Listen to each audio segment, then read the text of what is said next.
জানিয়ে দিচ্ছি আজকের প্রধান সংবাদ শিরোনাম, সাথে আছে আমি আবু জাফর। জাতীয় নির্বাচনে ইইউর 150 পর্যবেক্ষক পাঠানোর পরিকল্পনা।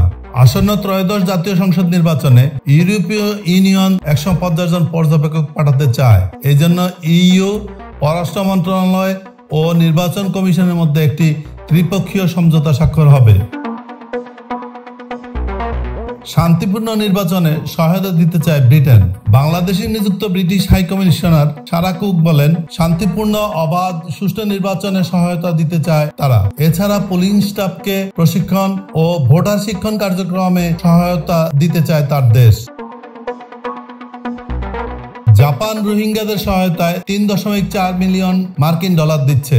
জাপান সরকার রোহিঙ্গা শরণার্থী এবং স্থানীয় জনগোষ্ঠীকে $3.4 মিলিয়ন মার্কিন ডলারের নতুন তহবিল দিচ্ছে। জাতিসংঘের বিশ্ব খাদ্য কর্মসূচির মাধ্যমে এ অর্থায়নটি দিচ্ছে দেশটি।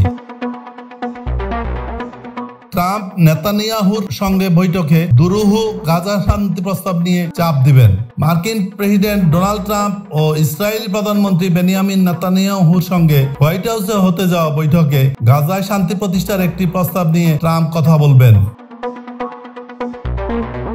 যুক্তরাষ্ট্রে গির্জায় সাবেক মার্কিন সেনার গুলি, হামলাকারী সহ নিহত 5। যুক্তরাষ্ট্রে মিশিগান অঙ্গরাজ্যের গ্র্যান্ড ব্ল্যাঙ্ক শহরে গির্জার ভিতর বন্দুক হামলার ঘটনায় 4 জন নিহত ও 8 জন আহত হয়েছেন। এই ঘটনার কিছু সময়ের মধ্যে পুলিশের গুলিতে নিহত হয়েছে হামলাকারীও। নয়াদিল্লির 3 শতাধিক স্কুলে বোমা হামলার হুমকি। ভারতের রাজধানী নয়াদিল্লিতে রোববার স্থানীয় সময় ভোর 6টা 8 মিনিটে 300 স্কুলের ইমেইল আইডিতে একযোগে পাঠানো মেইল বার্তায় দেওয়া হয়েছে এই হুমকি। এশিয়া কাপে চ্যাম্পিয়ন হয়েও ট্রফি নিল না ভারত। এশিয়া কাপে ভারত পাকিস্তানের শিরোপা নির্ধারণী ম্যাচে পাকিস্তানকে হারিয়ে চ্যাম্পিয়ন হওয়ার পরও নিজেদের মেডেল বা ট্রফি না নিয়েই মাঠ ছাড়ে ভারতের ক্রিকেটাররা। সাথে থাকার জন্য আপনাদের ধন্যবাদ।